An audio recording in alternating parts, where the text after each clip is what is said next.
ይህንን ቪዲዮ ሁላችሁም ኮፒ ሊንክ ሼር እንድታደርጉ ፈልጋለሁ። ምንድነው ዋናው የመጣውበት ዓላማ በኔ ስም የተከፈተ አካውንት አለ። በኔ ስም ተከፍቶ ከትላንት ወደ ላይቭ ገብቶ ገንዘብ ልክላችኋል፣ አካውንት ላኩ፣ ፓስወርድ ላኩ የሚል በኮሜንትም እያየው ነበር እና ብዙ ሰዎችም እየጠየቁኝ ነው ያንተ ነው አይደለም የሚል። የኔ አካውንት ይሄ ብቻ ነው። እኔ ላይቭ ምገባበት ይሄ ነው እና እዛ ቦታ ላይ ለሚደርስባችሁ መጭበርበር፣ የተለያዩ ነገሮች እኔ ኃላፊነት አልወስድም። ስለዚህ እናንተም ደግሞ ከዚህ ከ278,000 ፎሎወር በላይ ያለው ስለሆነ የኔ አካውንት ከዚህ አካውንት ውጪ የትኛውም በእኔ ስም የሚደረግ ነገር እኔን የማይመለከት እኔ አለመሆኔ ነው። ድምፅ ግን አስመስለው ነው የሚሰሩት።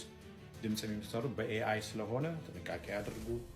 ያንን አካውንት ከፈለጋችሁ ሪፖርት አድርጉ፣ ከፈለጋችሁ ደግሞ መተውም ትችላላችሁ። ግን እኔ ዋናው መልእክቴ ምንድነው ከዚህ አካውንት ውጪ ሌሎች አካውንቶች በስሜ ያሉ አካውንቶች እኔ አይደሉም።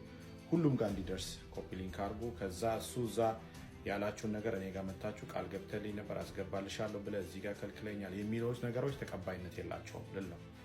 ስለዚህ ይሄ አካውንት የኔ